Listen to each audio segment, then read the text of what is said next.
Hi, good afternoon guys. This is Kusina Binita again. Dito ako ngayon sa kitchen. Magluluto tayo ngayon ng simpleng cooking lang na corned beef with tomato, onion, and cabbage. Okay? This is easy to cook. I'm really hungry. I just got home, so I will show you guys. So now this corned beef is they call ox and farm. This is a good corned beef, guys. See, now it's so cold over here, so the oil is just come on top, of this corned beef. So I'm not gonna use any oil for now, okay?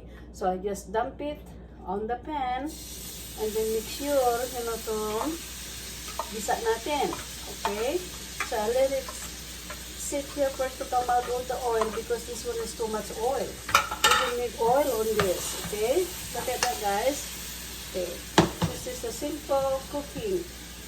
Yeah, if you're hungry, you have this, easy to cook, okay? Yeah, and just mix it, with onion. I have onion here, onion, garlic, and tomato and cabbage. That's all, guys.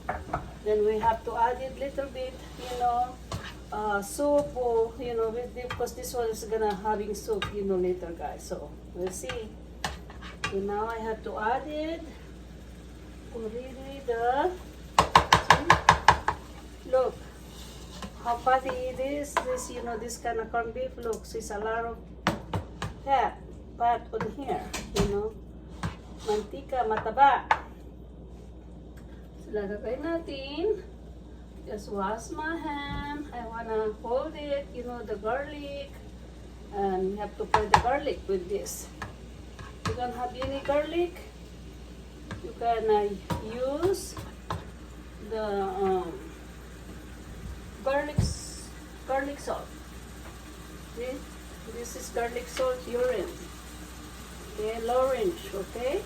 There, you can add it a little bit on that. Also, we have black pepper. This is easy. In 15 minutes, already done cooking. Okay? So, I just put lahat dito, sabay-sabay. Just mix everything. Okay? Para alam nyo, mga friends, luto ko lang ito sa garlic. At saka sibuyas, kamatis. I-add it.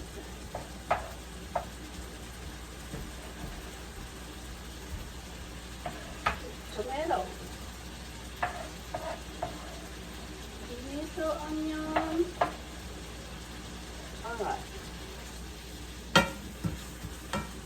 I have to simmer it, maybe 5 minutes to make it sure, the tomato.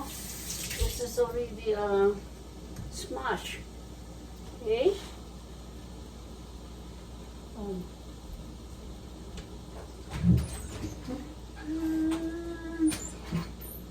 I have my tamarind ingredients here, so it make it tasty better, guys. Okay? I will show you guys the technique. Okay, if you have a hot sauce of mamasita, pang sinigang, just shake it, maybe a little bit, pinch it, okay, for this. So it's make more tasty, guys. See, maybe half tablespoon, and that's it.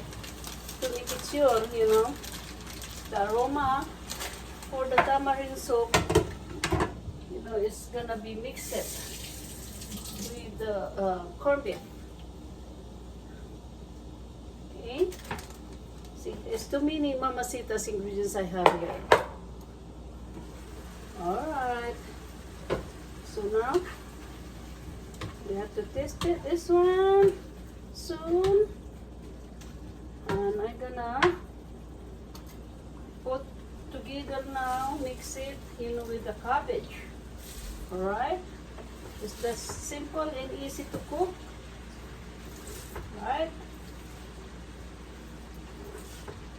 If you don't wanna put any soup, this one is okay too because the vegetables it's gonna have a watery, you know, that one has soup. Okay, right. So now what should I do? I wash my hand. I have here the, what do you call, the Nor cube. We can add it half, right? Okay. This is the aroma. So make sure your food is make it tasty. Alright. So I'm gonna add it just half, guys. For this is in a hurry to cook because it's already almost over. I just got back, no time. It's from my appointment, doctor's appointment, my husband's appointment also. See? Like I said, if you want soup, you can add it a little bit on this. Okay. See, we have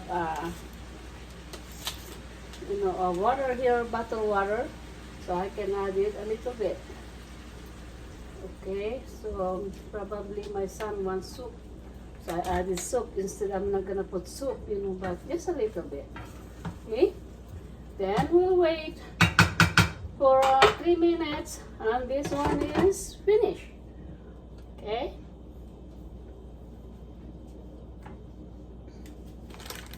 Hi, son. What you been up to? You hungry now? Later I gotta go to the bank. Huh? I gotta go to the bank. Why? You give me extra money? No, I gotta pay my bills. Oh, we just came from to your daddy's appointment also in VA. And I then, thought you're making peanut butter. no, for tomorrow no. I'm tired, son. I just bought the meat today. And then still we have the tinola there. I'm just making some, you know, corned beef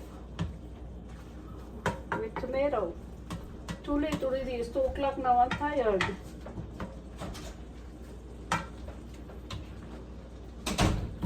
Okay, well, almost.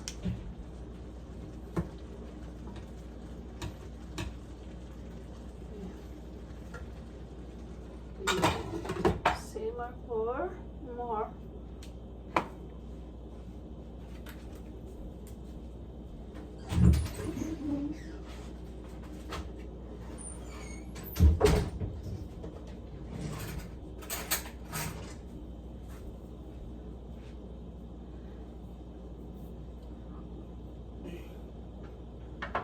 Guys, this is really good. You know, see, this one you can make also, you know, like sandwiches. You see, with this one with already juices and onion. This is product from Australia, guys. So it's really good corned beef. Yeah. Okay. Wow.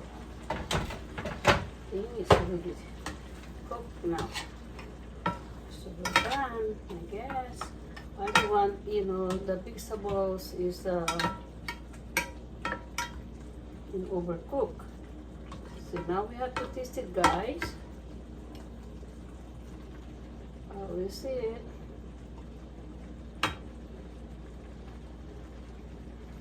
Hi.